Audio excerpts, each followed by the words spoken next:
They dressed her in white, like a bride, like a sacrifice. Clara Bennett stood in the rain on the worst night of her life, watching her own step-family hand her over to a stranger for cash. They told him she was infertile, damaged goods, a woman no one would ever want. But here is what her step-family did not know. The man who just paid for her already had her real medical records in his pocket. He knew the truth before he ever knocked on their door. He was not buying a wife. He was extracting a victim from the people who destroyed her. And here is what nobody saw coming. Not the step-family, not the man, and certainly not Clara herself. Within 7 days, she was pregnant. The woman they swore could never carry a child was carrying life inside her. Proof that every word they ever said about her was a lie. But that pregnancy did not bring peace. It brought war. Because the stepsister who sold her had been planning this from the very beginning. She did not sell Clara to get rid of her. She sold Clara to breed an heir worth $40 million. And now she was coming to take that baby by force. What happens next will shock you. It will break your heart. And by the end, it will remind you of something you may have forgotten about yourself. Stay with me until the very last word. I promise you, it will be worth it. Lesson and value statement. Before we begin, I want you to know why this story matters. This is not just entertainment. This is a story about a woman who spent years believing she was broken because the people who were supposed to love her told her she was. And the moment she stopped believing their version of who she was, everything changed. If you have ever been made to feel small, worthless, or not enough by someone who is supposed to protect you, this story is for you. The lesson is simple, but it will hit you hard. Your value was never determined by the people who hurt you. It was always yours. They just made you forget. Now, family, if you are new here, welcome. This channel is your safe place for stories that go deeper than you expect. Stories that make you feel, make you think, and remind you that you are stronger than anyone ever gave you credit for. If this story touches your heart, do me a small favor. Hit that subscribe button. Turn on the notification bell. Leave me a comment telling me what part hit you the hardest. And if you know someone who needs to hear this story today, share it with them. Sometimes one story can change how someone sees themselves. You never know who needs it. Now, let us begin. The night Clara Bennett was sold, it rained so hard the gutters on Maple Street overflowed like the whole town was weeping for her. She stood on the porch of the house she had grown up in, wearing a white dress her stepmother had picked out. The kind of dress you put on a lamb before you lead it to slaughter. Clara knew exactly what she was. She just did not know yet that the man buying her would turn out to be the only person in the world who saw her as human. But here is what nobody expected. Not her stepfamily, not the man who paid for her, and certainly not Clara herself. Within 7 days, everything they believed about her body, her worth, and her future would be proven to be the biggest lie anyone had ever told. And that lie was about to destroy every single person who told it. Now, family, before we dive into this story, I need you to do something for me. If you are listening on YouTube, hit that subscribe button right now and turn on notifications, because what you are about to hear is going to take you on a ride you will never forget. This is a story about betrayal, about a woman who was told she was broken, about a man who saw the truth everyone else tried to bury, and about a love so fierce it shattered every lie ever spoken against her. Stay with me until the very end, because the twists in this story will leave you breathless. Now let us begin. Whitfield County, Georgia. October. The kind of evening where the sky turns the color of a bruise and the wind carries the smell of wet earth and something darker. Something like endings. Clara Bennett stood in the foyer of the colonial house on Maple Street, the house her father had built with his own hands before the cancer took him when she was 12. The house that had once smelled like her mother's lavender perfume and Sunday pot roast. Now it smelled like Diane's cigarettes and Megan's expensive hairspray and the slow rot of a family that had never really been one. Her stepmother Diane was on the phone in the kitchen, her voice low and urgent, the way it always got when money was involved, which was always. Clara could hear fragments through the thin walls. Tonight, yes, tonight. She is ready. She will cooperate. Clara's fingers trembled at her sides. The white dress clung to her body in a way that made her feel exposed, like a mannequin in a department store window. She had not chosen it. Megan had laid it out on her bed that morning with a smile that never reached her eyes and said, "Wear this? Look presentable for once done." Megan, her stepsister, 31 years old, blonde hair that cost $300 a month to maintain, and a mind that worked like a steel trap designed to catch anything that might benefit her. Megan sat at the kitchen table now, filing her nails with the casual precision of a surgeon, her eyes tracking Clara, the way a cat watches a bird that does not yet know the window is open. "She is coming tonight," Diane said, hanging up the phone and turning to Clara with the expression she always wore when she was about to say something cruel and pretend it was practical. "He is coming tonight. You will smile, you will be polite, and you will not embarrass this family." Clara felt the words land like stones in her stomach. "What family?" she said quietly. "You sold the last piece of Mom's jewelry last month. What is left to embarrass?" Megan did not look up from her nails. "You," she said, her voice flat and smooth as glass. "You are what is left to embarrass." The words cut, but Clara had learned years ago not to bleed where they could see it.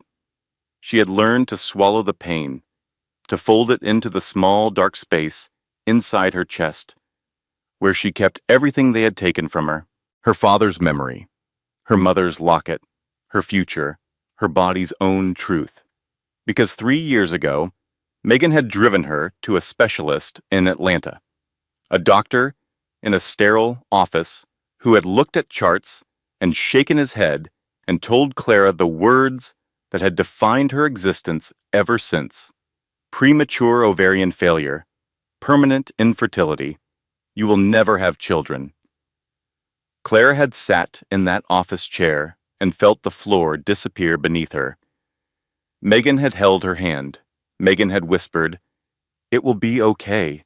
Megan had driven her home in silence and then told Diane, and within a week, the word had spread through the family like poison: infertile, damaged, defective, a burden with no future value.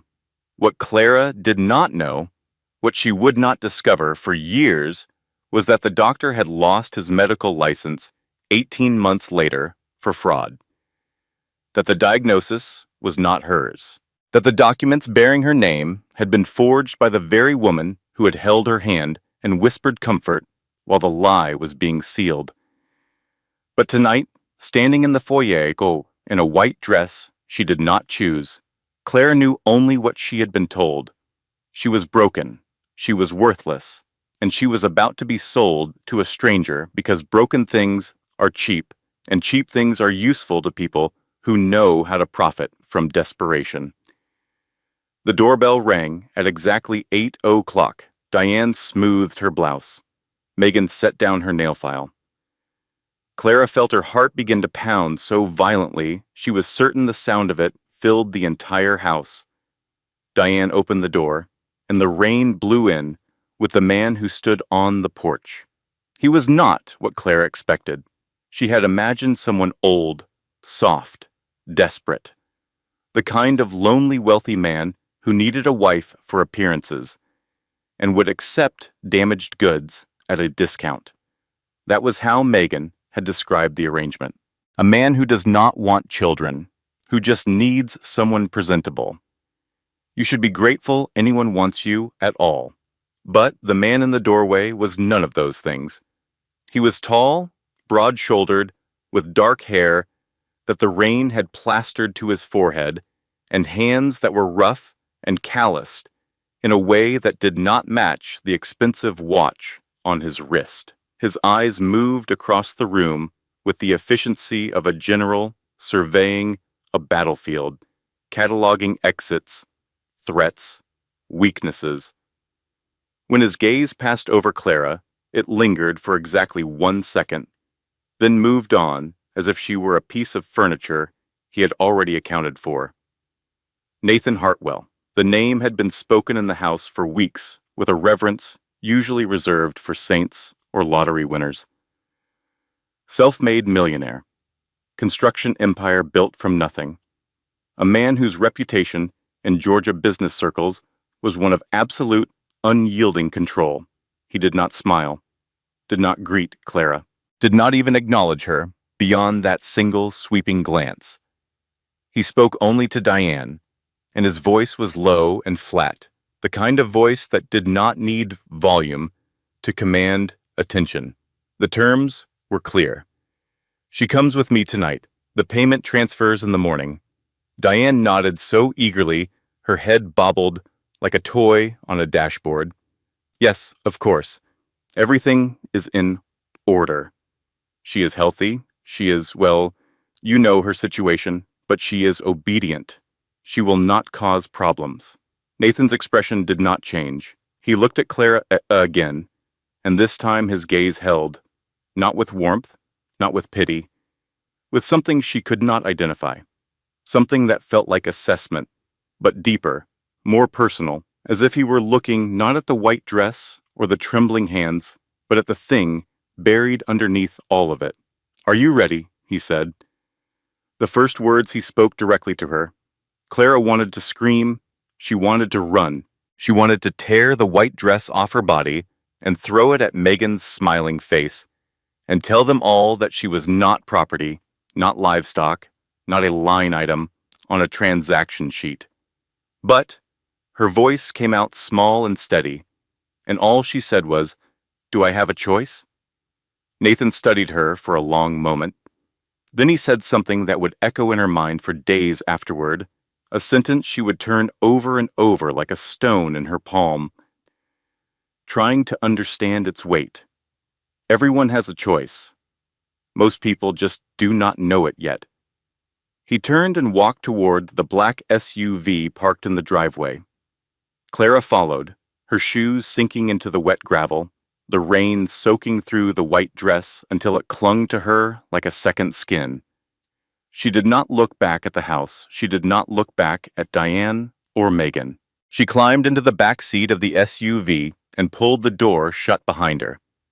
And the sound it made, that soft, definitive click, felt like the closing of a chapter she would never reopen. The car pulled away from the house on Maple Street, and Clara Bennett's old life ended in the rearview mirror, dissolving into rain and darkness and the fading porch light of a home that had never really been one. The drive lasted 40 minutes, and Nathan Hartwell did not speak for 38 of them. Clara sat pressed against the passenger door, as far from him as the back seat would allow, her arms wrapped around herself, shivering from the rain and from something deeper, something that lived in her bones and had lived there for 3 years, ever since the word infertile had been branded onto her identity like a mark of shame. The SUV moved through the Georgia night, headlights cutting through sheets of rain, past farmland and pine forests, and the occasional gas station glowing like a lonely star in the darkness. Clara watched the world blur past the window and tried to understand what was happening to her. She had been sold, actually sold, like an object, like a piece of furniture being moved from one house to another. And the man sitting 3 feet away from her, silent and still as a statue, now owned the receipt. After 38 minutes of silence, Nathan spoke without turning his head. "You can stop pretending you are not terrified. It is a waste of energy." Clara flinched. His voice was calm, matter-of-fact, like he was commenting on the weather. She opened her mouth to respond, but what came out surprised even her. "Are you not supposed to say something like, 'Do not worry, I am not a monster'?" Nathan's jaw tightened slightly, almost imperceptibly.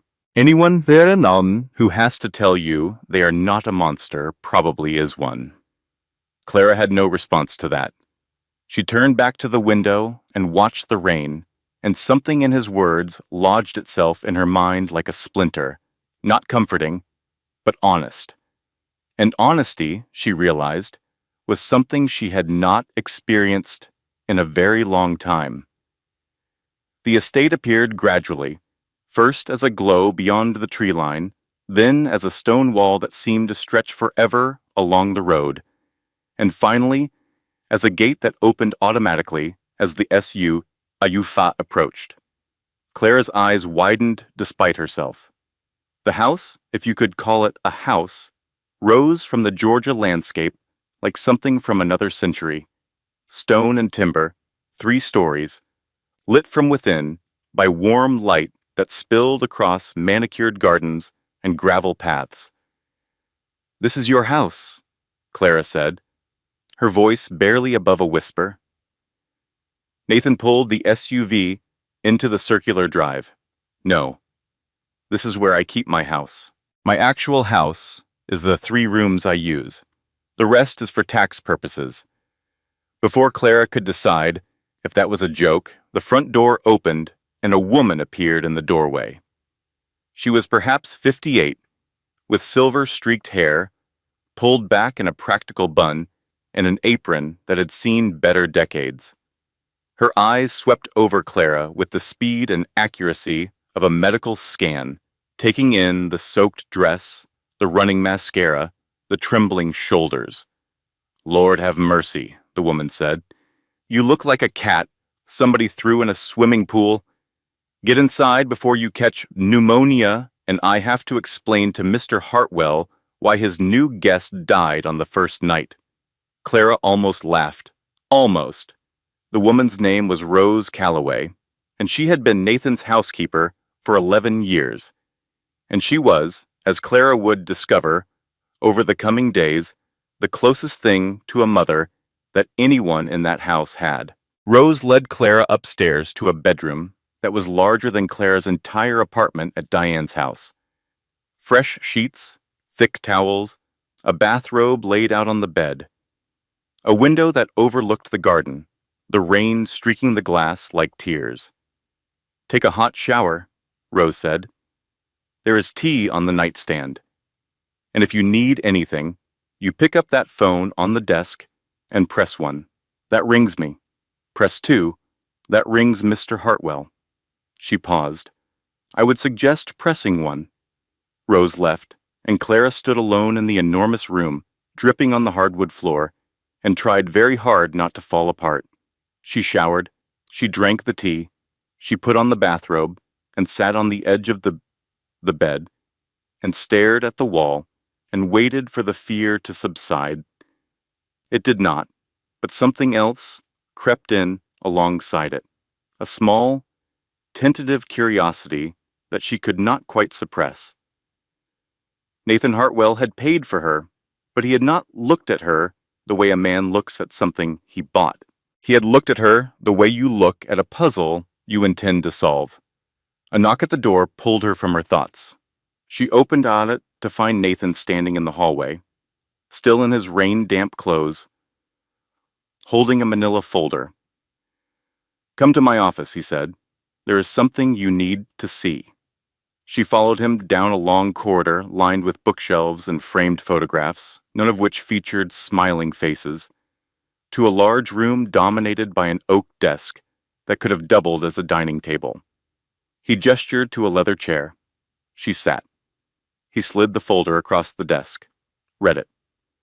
Clara opened the folder with trembling fingers, expecting the worst. A marriage contract, an ownership agreement. terms and conditions that would define her as property, legal language that would seal her fate in black and white. What she found made no sense at all. It was a freedom contract, carefully written, legally precise, and utterly unprecedented. The document stated that Clara could leave at any time, without question, without explanation, that she would receive $50,000 upon departure, regardless of circumstances, that a personal bank account in her name had already been funded, that no physical, emotional, or domestic obligations were required or expected of her, that she was, in every legal sense, free. Clara read it 3 times.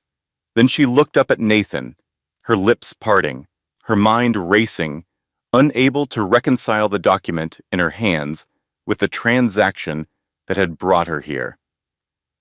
"This does not make any sense," she said. "You paid for me. Why would you let me leave?" Nathan leaned against the edge of his desk, arms crossed, expression unreadable. "Because the people who would not let you leave are the reason you are sitting in that chair." The words hit her like a wave, sudden and overwhelming. Clara set the folder down on the desk, covered her face with both hands, and cried, not dramatically, not loudly, quietly, the way you cry when the pain is so old and so deep that it does not know how to come out any other way. Nathan did not touch her, did not move closer. He pulled a box of tissues from a desk drawer, set it on the surface between them, and said, "Take your time. Rose will show you to your room when you are ready." Then he left, closed the door behind him with a soft click, and Clara sat alone in the office of a man she did not know, holding a document that promised her something she had not experienced in years. A choice. The first 3 days in Nathan Hartwell's house passed like a dream Clara kept expecting to shatter.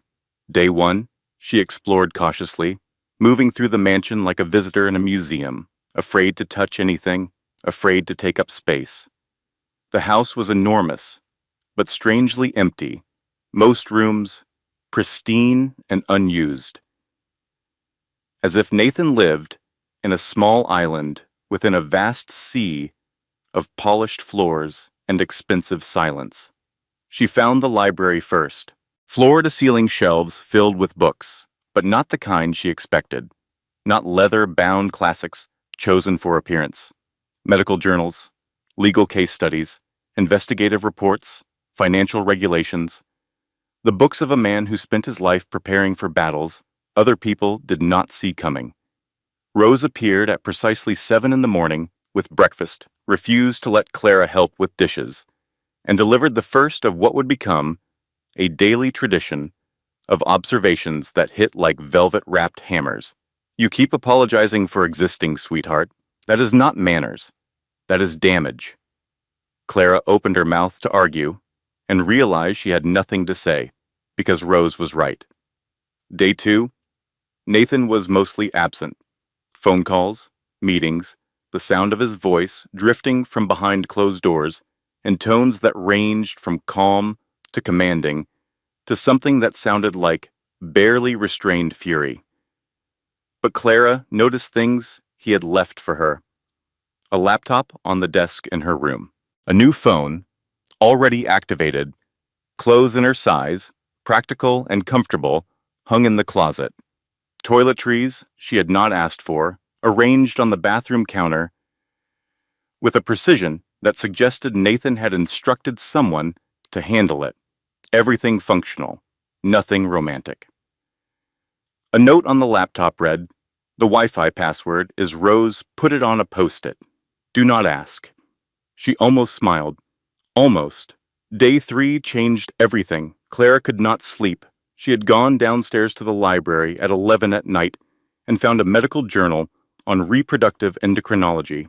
Her nursing training, the education she had been forced to abandon when her step-family decided she was more valuable as a transaction, pulled her in like gravity.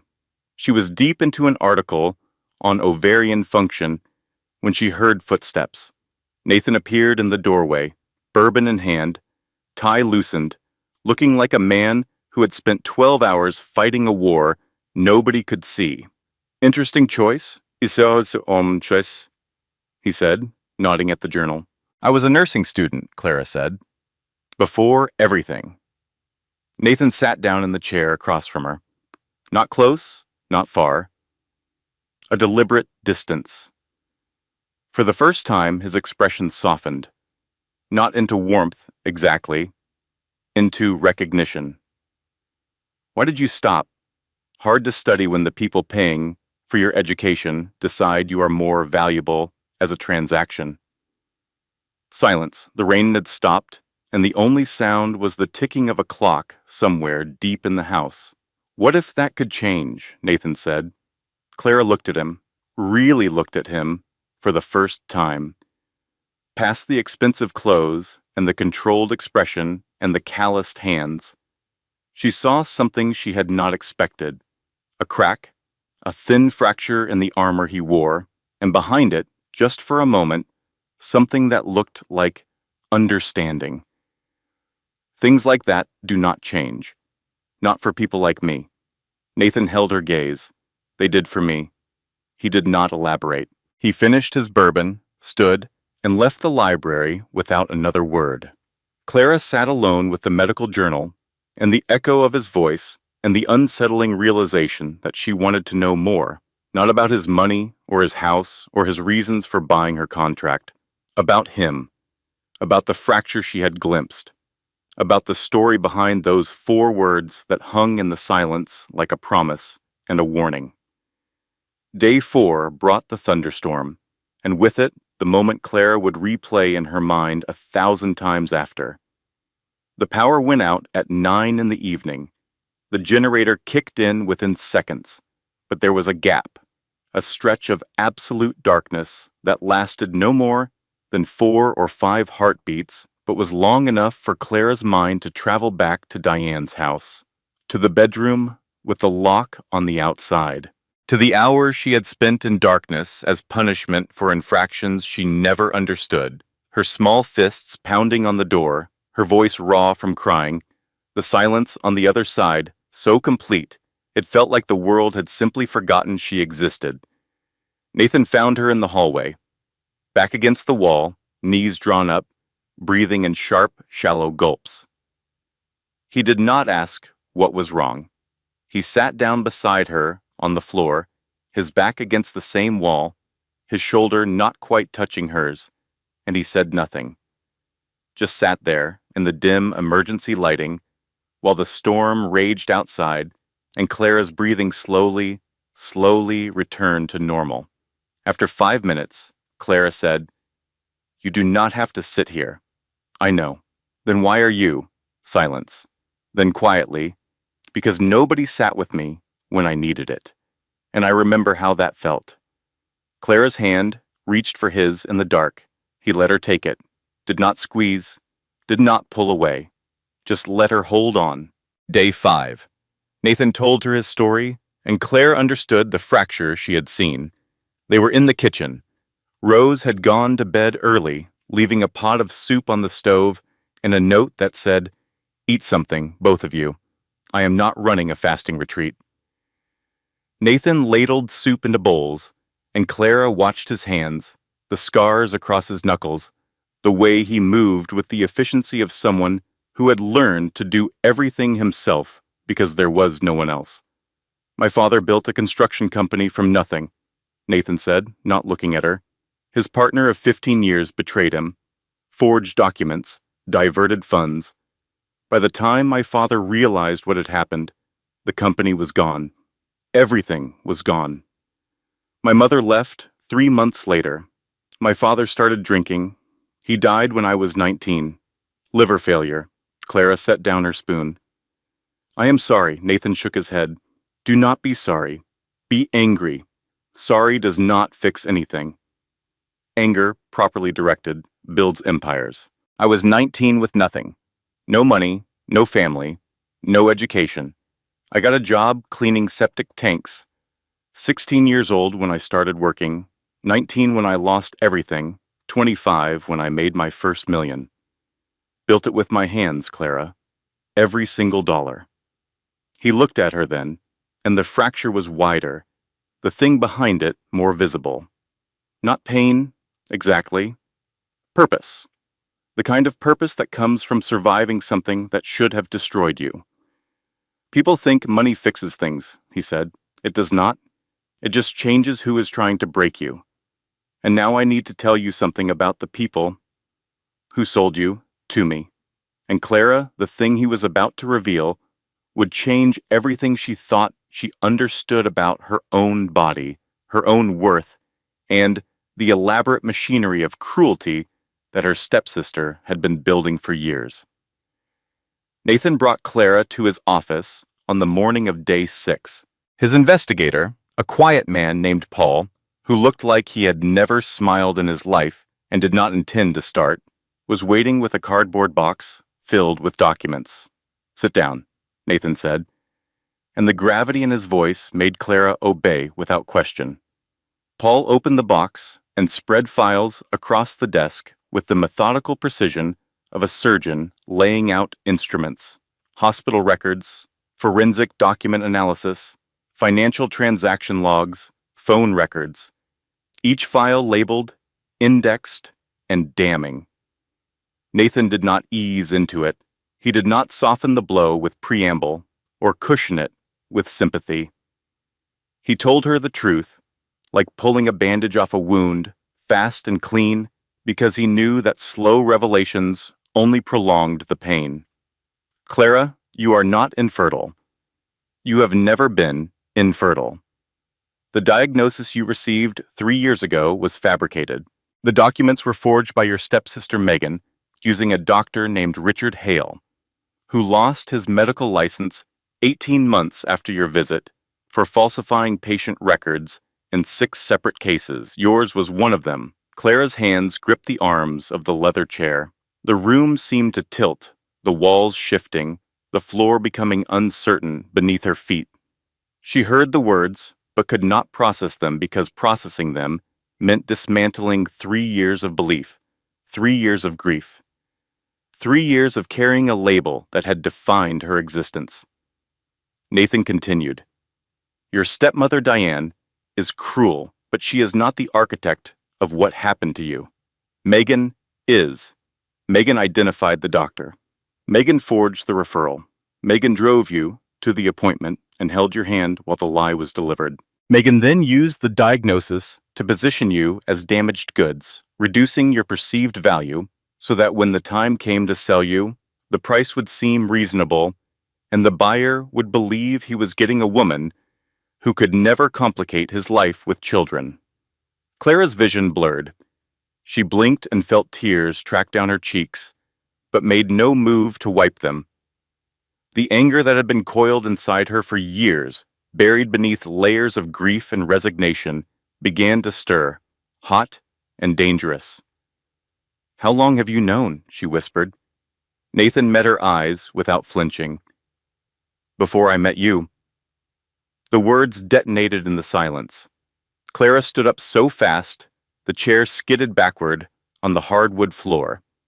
"So you did not rescue me out of kindness. You came prepared. This was a plan." "Yes." "Why? Why would you spend money, time, everything on a stranger?" Nathan's jaw tightened. The fracture in his armor widened until Clara could see straight through it, and what she saw made her knees go weak, because Megan Price did the same thing to someone I loved. My sister, Emily. 4 years ago, Megan was engaged to a man in our social circle. When Emily discovered Megan was forging financial documents, Megan destroyed her. Fake evidence of theft, rumors of instability, a harassment campaign so sophisticated Emily did not realize it was happening until she had lost her job, her reputation, and her will to live. She attempted suicide. She survived, but she has not been the same since. The room was so quiet, Clara could hear the clock ticking in the hallway. "I have been building a case against Megan Price for 3 years, Nathan said. "You are not the first person she has done this to, but I intend for you to be the last." Clara stood in the center of the room, trembling, torn between gratitude and fury. Between the relief of knowing her body was whole and the devastating realization that she had been a pawn. Again, so I am a weapon to you, she said, not a person. Nathan stepped closer. One step. His voice dropped, and when he spoke, the controlled business tone was gone, replaced by something raw and unguarded. You were a person to me the moment you cried in this office on the first night. Everything else came after. Clara stared at him, searching for deceit, for manipulation, for any sign that these words were just another layer in a plan designed to use her. She found none. She found only a man standing in front of her with his armor in pieces, telling her a truth that cost him more to speak than any amount of money. She sat back down, picked up the files, read every single page while Nathan stood by the window and watched the morning light move across the Georgia hills. When she finished, she looked up, and the woman who looked up was not the same woman who had sat down. The grief was still there, the pain was still there, but underneath it, for the first time in 3 years, Clara Bennett felt something she had forgotten she was capable of. Rage. Pure, clarifying, magnificent rage. What do we do now, she said. Nathan almost smiled. Now we make them pay. What happened between Clara and Nathan over the next days was not the fairy tale progression that stories like to pretend exists. It was messy. It was uncertain. It was two damaged people circling each other like survivors of the same war, drawn together by gravity they did not fully understand and could not entirely resist. Day 6, after the revelation, Clara did not speak to Nathan for hours. She sat in the library and read every file Paul had compiled, absorbing the scope of Megan's manipulation, the years of planning, the calculated cruelty of forging a medical diagnosis to control another human being. When she finally emerged, her eyes were red, but her voice was steady. I want to help build the case, she said. I remember things. Dates, conversations, details, Megan said. When she thought I was too broken to pay attention, I was paying attention. Nathan looked at her with an expression she had not seen before. Respect. Not the polite, surface-level kind. The kind you earn by standing up when everything inside you wants to collapse. The days that followed were consumed by preparation, legal strategy, evidence review, but they were also woven through with something else, something neither of them named because naming it would make it real, and real things could be taken away. It happened in small moments. Nathan's hand resting briefly on her shoulder as he leaned over her to point at a document. Clara bringing him coffee at midnight when she heard him still working in his office.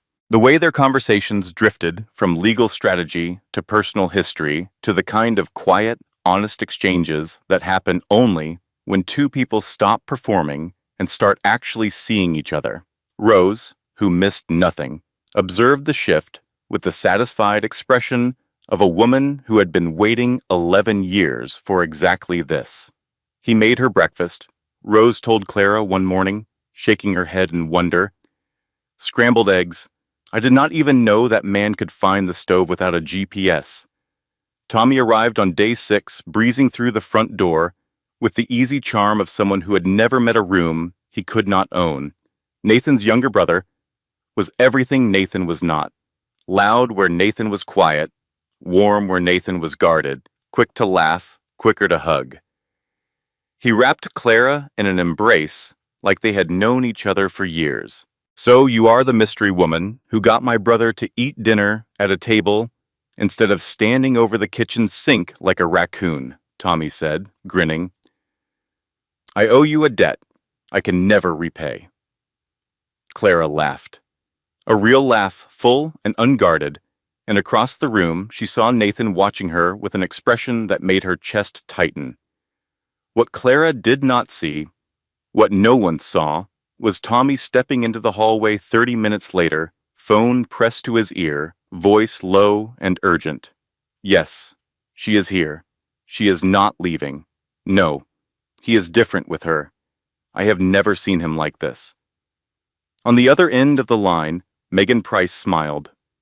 The night everything changed between Clara and Nathan began with a power outage and ended with a conversation in the kitchen that neither of them planned. Clara found him at the counter at 11 at night, bourbon in hand, reading something on his phone, with a jaw so tight she could see the muscles working beneath his skin. He looked up when she entered, and his eyes moved over her once, quickly and then away. Deliberately, they talked. Not about the case, not about Megan, about everything else. Movies. Whether pineapple belonged on pizza. Nathan said yes. Claire was appalled. The worst jobs they had ever worked. Nathan's septic tank summer. Claire's pet store parrot that learned her name and screamed it at every customer until she was fired for the bird harassing people. Nathan laughed. Deep, sudden, surprised, like the sound had escaped before he could catch it. Clara realized she had never heard him laugh before, and the sound did something to her that she was not prepared for. Then the air changed. Nathan reached across the counter and brushed a strand of hair from her face. His hand lingered at her temple, fingertips barely touching her skin, and Clara's breath caught in her throat. I need to tell you something, he said, about why I really brought you here. His phone rang. He looked at the screen. His expression went from open to closed in the space of a heartbeat. I have to take this. He left the kitchen. Clara stood alone with her racing pulse and the unanswered question hanging in the air like smoke. The seventh morning came with golden light and a truth that could not be contained any longer. Clara woke feeling different. Her body hummed with a sensation she could not name, something primal, something deep. Her stomach rolled with a nausea that was not illness, but transformation. She knew. Before any test, before any confirmation, she knew. Her nursing training, her knowledge of her own body, the timeline, the math. Everything pointed to a single, impossible, undeniable conclusion.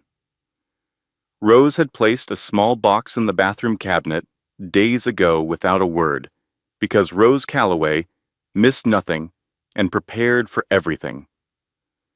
Clara opened it with trembling hands. 2 lines. Clear, unmistakable, positive. Clara sank to the bathroom floor. She did not cry. She held the test in both hands and stared at it. And for the first time in 3 years, the word infertile disintegrated in her mind like paper thrown into fire. She was pregnant. The woman they said was broken. The woman they sold because she was worthless. The woman who had believed for 3 years that her body had failed her.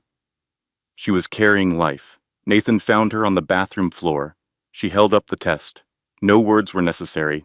He knelt beside her, and this powerful, controlled man, this empire builder, this survivor, his hands were shaking. Clara, it is real, Nathan. It is real. He pulled her against his chest and held her, and she felt his heartbeat hammering against hers, 2 rhythms sinking into one, and she realized that everything she had been told about herself, every lie, every cruelty, every stolen piece of her identity was gone, burned away by the truth growing inside her. Nathan's voice was rough against her hair. They told you that you were nothing. They lied. You are everything. And Clara, for the first time since she was 12 years old, believed it. For 2 weeks after the pregnancy confirmation, Clara lived in a state of cautious joy that felt almost dangerous.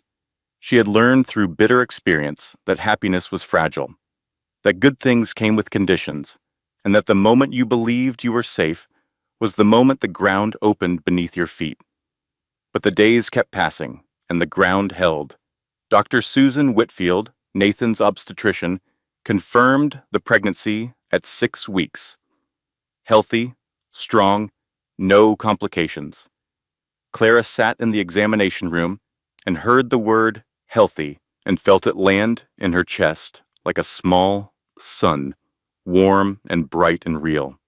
Nathan held her hand during the appointment with a grip that was steady and sure, but Clara could feel the faint tremor running through him. This man who commanded boardrooms and negotiated million-dollar contracts was undone by the sound of a heartbeat on a monitor. Rose, back at the house, had already converted a guest room into a nursery planning headquarters. When Clara protested that it was too early, Rose waved a hand dismissively. "Sweetheart, I have been waiting 11 years for something to decorate in this house that was not another bookshelf. Let me have this." The legal case against Megan was progressing. Nathan's lawyers had compiled enough evidence to file criminal charges. The forged medical documents, the payments to the discredited doctor, Megan's financial trail leading back years, showing a pattern of fraud and manipulation that extended far beyond Clara. Everything was falling into place. Clara, working alongside Nathan's legal team, had provided detailed testimony. Dates, conversations, the exact words Megan had spoken in the car on the way to the fake specialist. The look on Megan's face when she held Clara's hand and whispered it will be okay. Every detail preserved in Clara's memory with the precision of someone who had been trained to observe and document. It was working. The case was strong. The evidence was damning. And for the first time, Clara allowed herself to think the thought she had been afraid to speak aloud. "I think I am finally safe," she told Rose one evening. Rose looked at her with an expression Clara could not quite read, something between love and worry. "You know what my mama always said," Rose murmured, folding a small yellow blanket. "The devil does not come dressed in a red cape and horns. He comes as everything you have ever wished for. Do not mistake peace for safety, sweetheart. They are not the same thing." Clara did not fully understand. She would, soon. Tommy came for dinner on a Tuesday evening. He was nervous, though he hid it well behind his usual jokes and easy charm. He complimented Rose's cooking. He teased Nathan about learning to change diapers. He asked Clara about her nursing studies, which she had resumed through an online program. After dinner, Tommy suggested a walk around the property. Just the two of them. He wanted to get to know his future sister-in-law, he said. And the words made Clara smile, because they implied a future she was only now daring to imagine. They walked the garden path in the evening light, Tommy chatting easily about his plans, his travels, his complete inability to cook anything more complex than toast. Clara laughed and felt normal for the first time in years. Then Tommy's phone buzzed. He glanced at the screen. His face changed. Just for a moment, just a flicker, but Clara saw it because she had spent years learning to read the micro-expressions of people who were hiding things. "Excuse me," Tommy said. "Just need to take this real quick." He stepped behind a hedge, but not far enough. The evening was quiet, and sound carried. Clara moved closer. Not suspicion, instinct. The same instinct that had kept her alive in Diane's house. The animal awareness of danger that develops in people who have been hurt too many times to ignore the signs. She heard Tommy's voice, low and urgent, and then she heard another voice. Tinny through the phone speaker, but unmistakable. "Is she showing yet? I need to know timing for the filing. Megan Price." Clara's blood turned to ice. Every cell in her body went still. The garden, the evening light, the gentle breeze, all of it shattered like glass, and she was standing in the wreckage, unable to breathe, unable to move, unable to do anything except stare at the man who had hugged her like a sister and laughed at her jokes and sat at Nathan's table, eating Rose's cooking while feeding every detail of their lives to the woman who had tried to destroy her. Tommy turned, saw her face, The phone dropped to his side. Clara, wait. It is not what you think. How long? Tommy's expression crumbled, every bit of charm, every layer of performance, falling away to reveal something small and desperate underneath. 3 months. She has everything on me, Clara. Gambling debts, photos, things that would destroy Nathan's reputation. I did not have a choice. Clara felt something snap inside her. Not the fragile thread of hope, not the tentative trust she had built. Something older, something forged in the years of darkness and locked doors and whispered insults. The part of her that had learned through pain to distinguish between people who genuinely had no choice and people who simply chose themselves. You had a choice, she said. Her voice was quiet, steady, devastating. You chose yourself. She turned and walked back to the house, not running, not crying, walking with the deliberate steps of a woman who had been betrayed so many times that the shock of it had finally worn off, leaving behind not pain but purpose. She found Nathan in his office, told him everything, watched the warmth drain from his face, replaced not by sadness, but by a rage so cold and controlled it was more frightening than any explosion. Get out of my house, Tommy. The words were spoken quietly, but they carried the weight of every sacrifice Nathan had ever made for the brother he thought he could trust. Nathan, please, she threatened to. Get out. Tommy left. The front door closed. The sound of his car starting and pulling away faded into the night, and Nathan sat in his office chair and went completely, terrifyingly still. Clara approached him, not with tears, not with comfort, with clarity. Nathan, not now, Clara, please.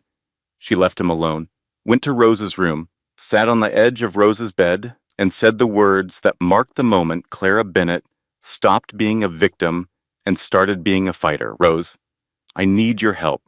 Nathan will not be able to think clearly right now. So I need to think for both of us. Rose looked at her with quiet pride. Now that is the woman I knew was in there all along. Megan Price struck with the precision of a surgeon and the cruelty of someone who had spent years perfecting the art of destruction. The legal papers arrived by courier 3 days after Tommy's banishment. Clara opened the envelope at the kitchen table, rose beside her, and read the contents with a composure she did not feel. Megan had filed a countersuit. The claims were devastating in their audacity. First, that Nathan had coerced Clara into a sexual relationship while she was under psychological duress, making the pregnancy evidence not of love, but of exploitation. Second, that Clara was mentally incompetent when she signed the freedom contract, rendering it void. Third, and this was the one that made Clara's hands shake with fury, that the Bennett family demanded custody rights over the unborn child as Clara's legal guardians. She wants my baby, Clara said. The words came out raw, scraped from somewhere deep. She forged documents to say, I am infertile, and now she wants custody of the proof that she lied. But there was more. Nathan's lawyer uncovered the true motive within 48 hours, and when he explained it in Nathan's office, the room went so silent Clara could hear her own heartbeat. Nathan's late father had established a trust, a separate, locked account worth $40 million, accessible only to the first grandchild of a Hartwell heir.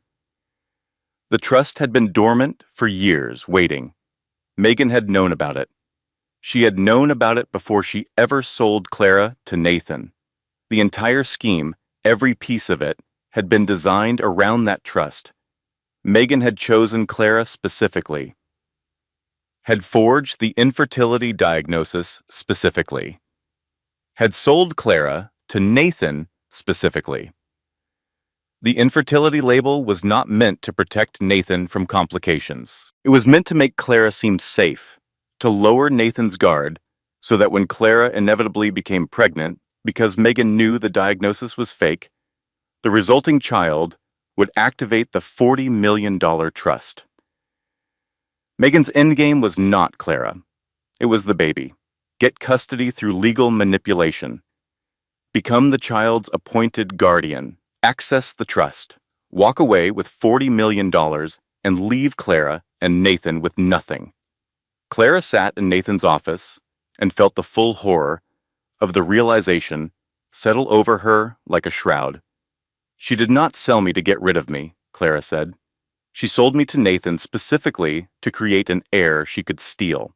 The silence that followed was the kind that fills a room when the truth is so monstrous that words cannot contain it. Clara had believed she understood the scope of Megan's cruelty. She had been wrong. The manipulation was not opportunistic. It was architectural.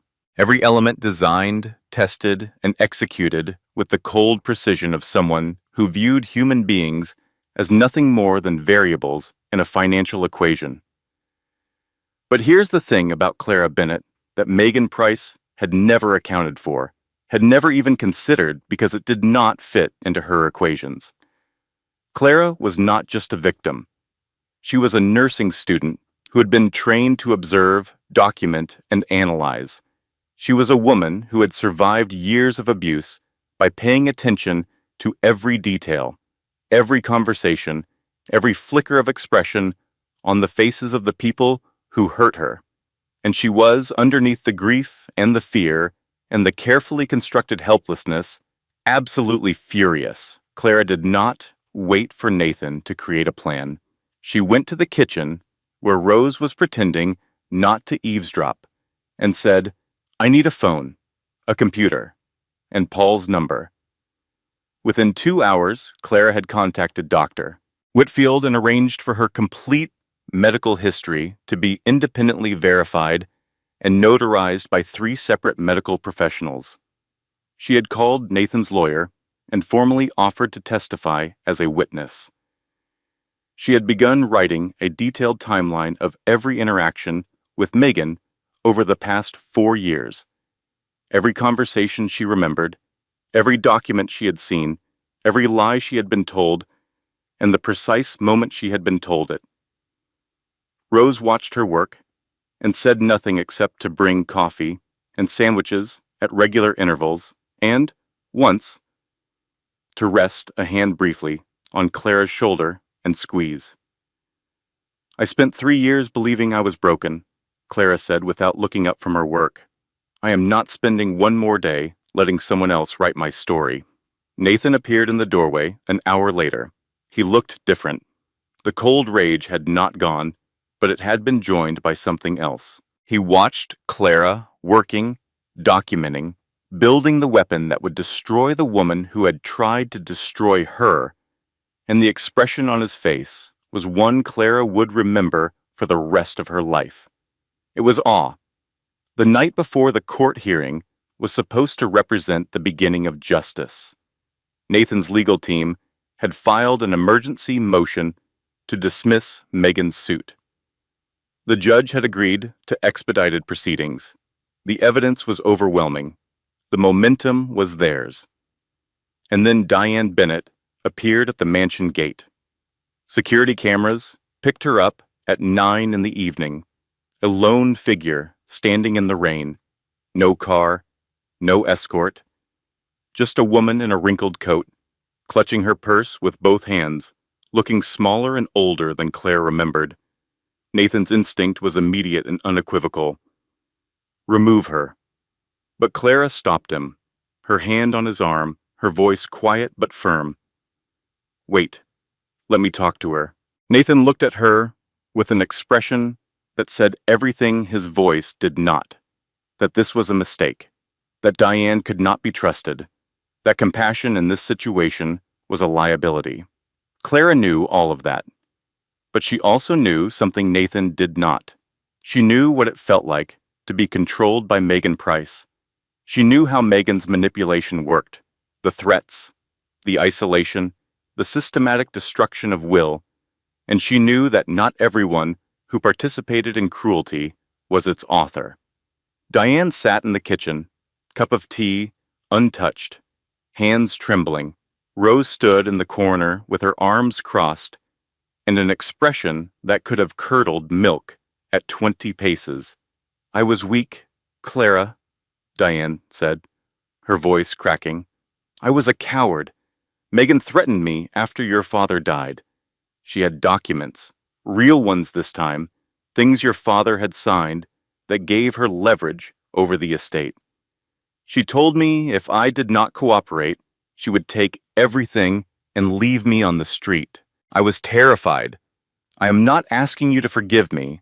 I'm asking you to believe that I never wanted this. I never wanted them to take your baby."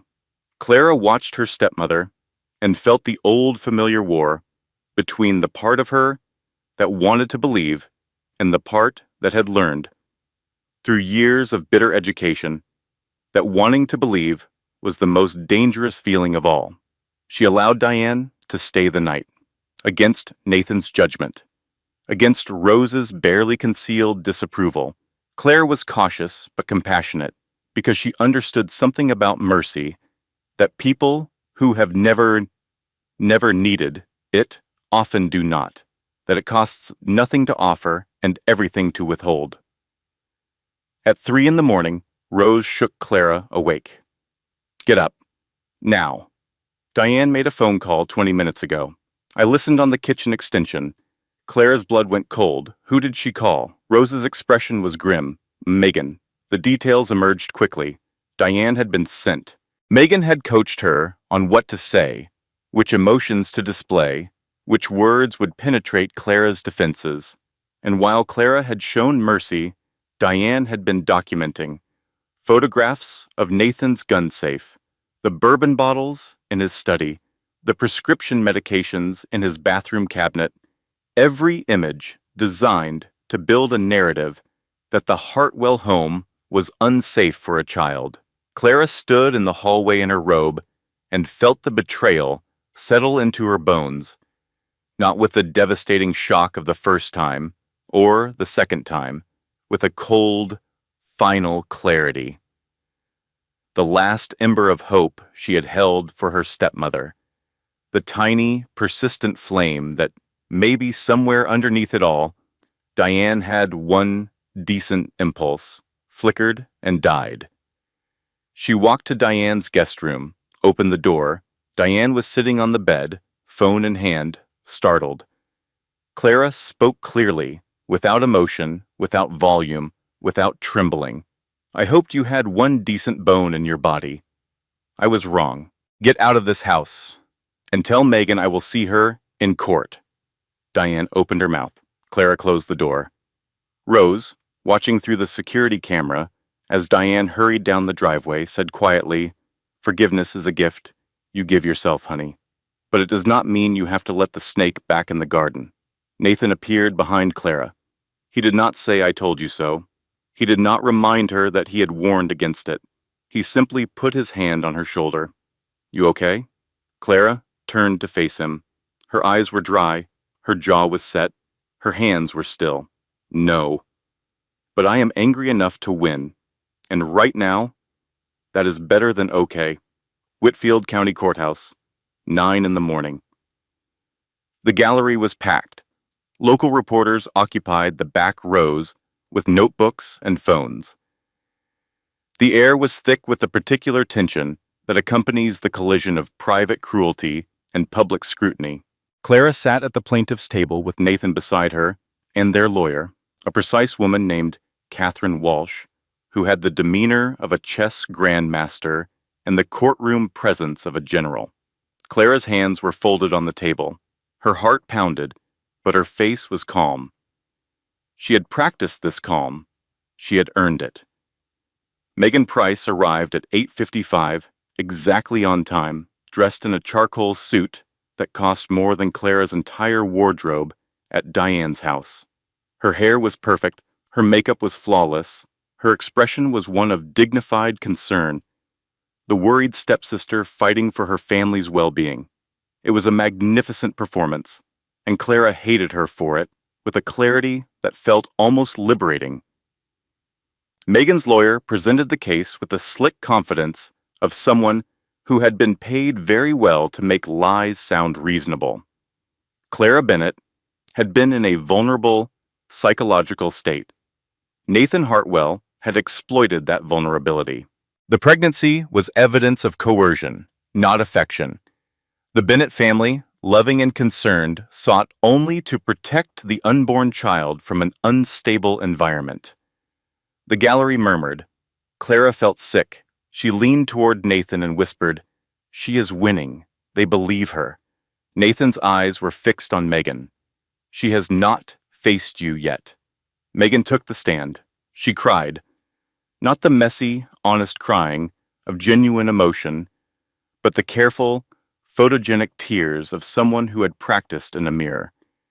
She spoke of her love for Clara, of her desperate attempts to protect her stepsister from a predatory billionaire, of sleepless nights, worrying about the baby. It was masterful. Even Clara, who knew every word was a lie, felt a momentary stab of doubt. That was how good Megan was. Then it was Clara's turn. She stood, walked to the witness stand, sat down. The courtroom seemed enormous from this angle. Every face a judgment, every pair of eyes a question. Catherine Walsh approached her and said, "Tell us your story, Clara, in your own words, from the beginning." Clara's voice shook on the first sentence. She heard it and hated it. But then she looked at Megan, sitting at the defense table, with her practiced sympathy and her expensive suit, and something inside Clara, something old and fierce and unbreakable, rose up from the place where she had kept it buried for years. She told them everything. Not the sanitized version, not the legal summary, everything. The locked bedroom at Diane's house, the meals she was denied as punishment, the stolen mail that kept her isolated from the outside world, the slow, systematic destruction of her self-worth that had been Megan's specialty, a daily erosion so subtle Clara had not recognized it as abuse until it was too late. She told them about the car ride to the specialist, how Megan had held her hand, how Megan had whispered it will be okay in a voice so gentle and warm that Clara had actually felt grateful. Grateful to the woman who was in that very moment orchestrating the destruction of her future. She told them about the diagnosis, the word infertile, spoken by a doctor who would later lose his license for doing exactly this to 6 other women. The way the world went gray after that. The way food lost its taste and sleep lost its rest, and the future became a blank wall with nothing written on it. She told them about the night she was sold, the white dress, the rain, the casual, efficient way Diane had pushed her toward the car, like handing off a package. And then she told them the truth about Megan's plan. The words came out clear and sharp, each one placed with the precision of a surgeon. She did not sell me because she hated me. She sold me because she had already calculated exactly how much my baby would be worth. $40 million. That is what my child's life is worth to Megan Price. That is why she forged the documents. That is why she chose Nathan Hartwell specifically. That is why she is sitting in this courtroom crying tears she practiced in a mirror and pretending to care about a woman she has spent 4 years systematically trying to destroy. The courtroom was silent, not the polite silence of an attentive audience, the stunned silence of people who have just seen the mask pulled off a monster. Megan's composure cracked, just barely, a twitch at the corner of her mouth. A flicker of something in her eyes that was not sadness or concern but rage, the rage of a predator whose prey has turned around and bitten back. Catherine Walsh introduced the evidence, document by document. The forged medical records with forensic analysis confirming Megan's fingerprints on the original files. The bank transactions showing payments from Megan to the discredited doctor. Phone records, financial record, a paper trail so thorough and damning it read like an indictment before any charges had been filed. Then Tommy took the stand. He looked like a man who had not slept in weeks, which he probably had not. He was pale, visibly ashamed, his usual charm stripped away to reveal something much smaller and more honest underneath. He told the court everything: the phone calls, the information he had passed, the gambling debts Megan had used as leverage. And then he delivered the detail that no one in the courtroom was prepared for. Megan told me the plan 6 months before Claire was sold. She said, and this is exactly what she said: "The infertility thing is genius. He will think she is safe. He will sleep with her because he feels sorry for her. And when she gets pregnant, and she will, that baby is my retirement fund." She showed me the trust documents. She had known about them for over a year. Megan stood up and screamed, not words, a sound. Raw and ugly and completely at odds with the polished performance she had maintained all morning. The mask shattered, and the woman underneath was exactly what Clara had always known she was. Judge Patricia Moore's voice cut through the chaos like a blade. "Sit down, Ms. Price. One more outburst, and you will be held in contempt." Megan sat, but the damage was done. Every person in that courtroom had seen the real face behind the tears. Judge Moore delivered her ruling on a Thursday afternoon, with autumn light streaming through the tall windows of the courthouse and the gallery holding its collective breath. This court has reviewed extensive evidence of fraud, forgery, conspiracy, and calculated manipulation, the judge said, her voice carrying the calm authority of someone who had seen the worst of human behavior and still believed in the power of law to address it. All claims filed by the Bennett family are dismissed in their entirety. The custody petition is denied. Ms.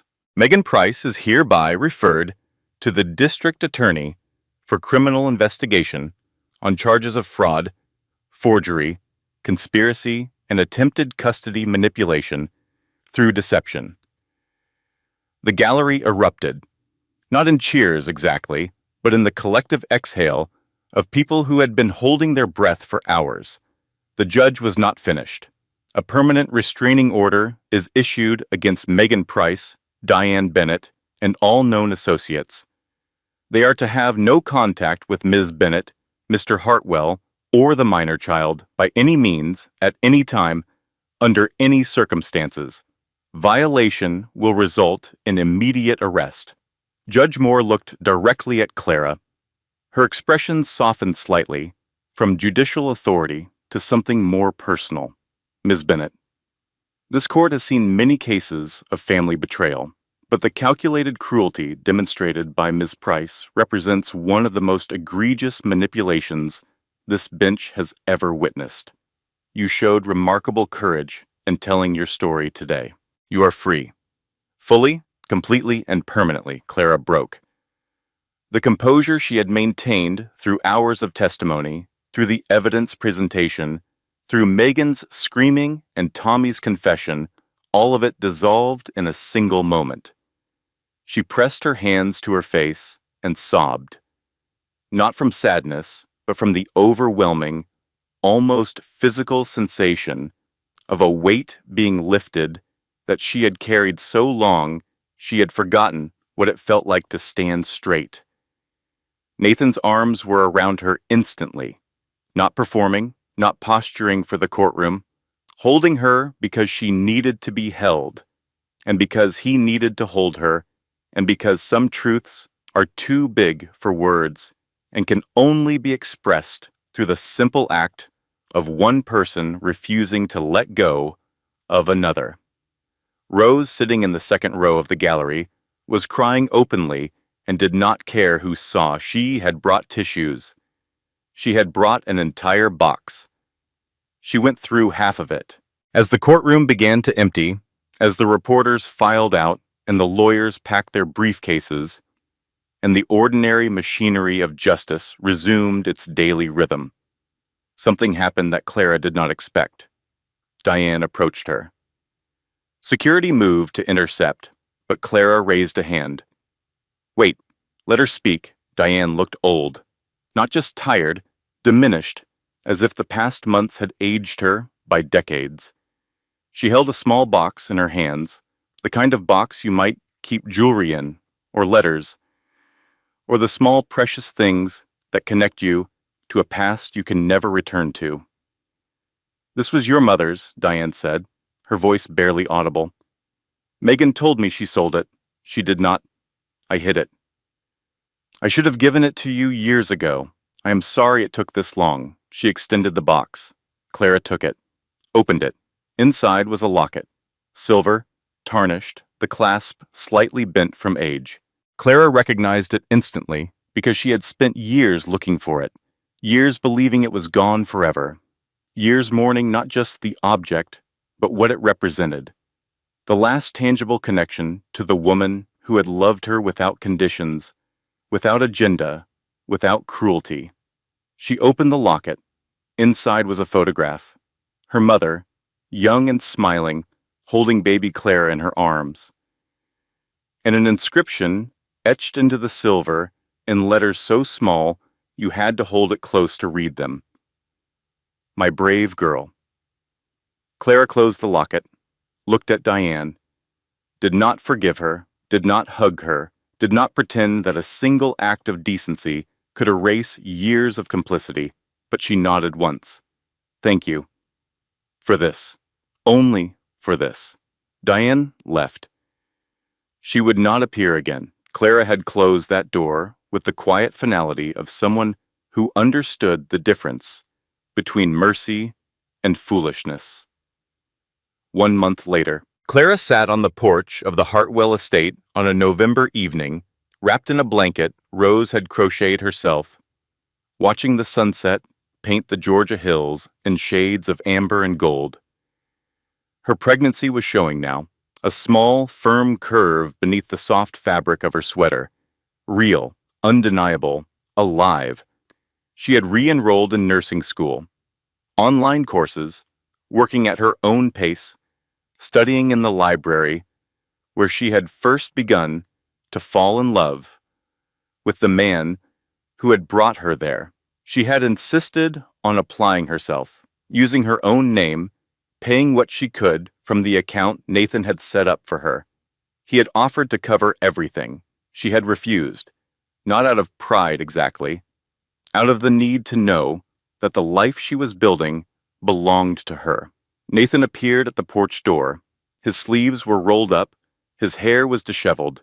He looked like a man who had just spent an hour arguing with a caterer on the phone, which, as it turned out, he had. "Come outside," he said. "I need to show you something." She followed him to the garden. Rose had strung lights through the trees, small white lights that glowed in the gathering dusk, like earthbound stars. The air smelled of pine and the last of the autumn roses. "Clara," Nathan said, "I had a whole speech planned. Rose helped me write it. It was very impressive." Clara smiled. "What happened to it?" "I forgot every word the second you walked outside."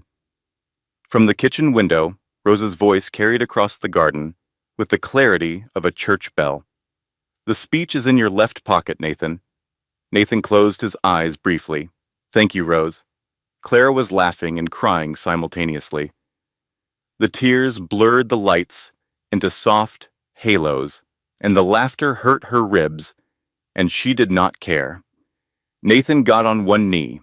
No courtroom audience, no legal strategy, no performance. Just a man on the damp grass of a Georgia garden, looking up at the woman who had made his world make sense. "I did not bring you here to save you," he said. "You saved yourself. I just had the good sense to stand close enough to watch it happen. Clara Bennett, I do not want to own you. I do not want to protect you. I do not want to define you.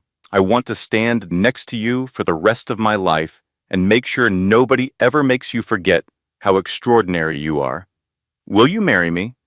Clara looked at him through tears that tasted like salt and relief and the impossible sweetness of a future she had once been told did not exist for someone like her. "Yes," she said, "but only if Rose can plan the wedding." From the kitchen window, already started.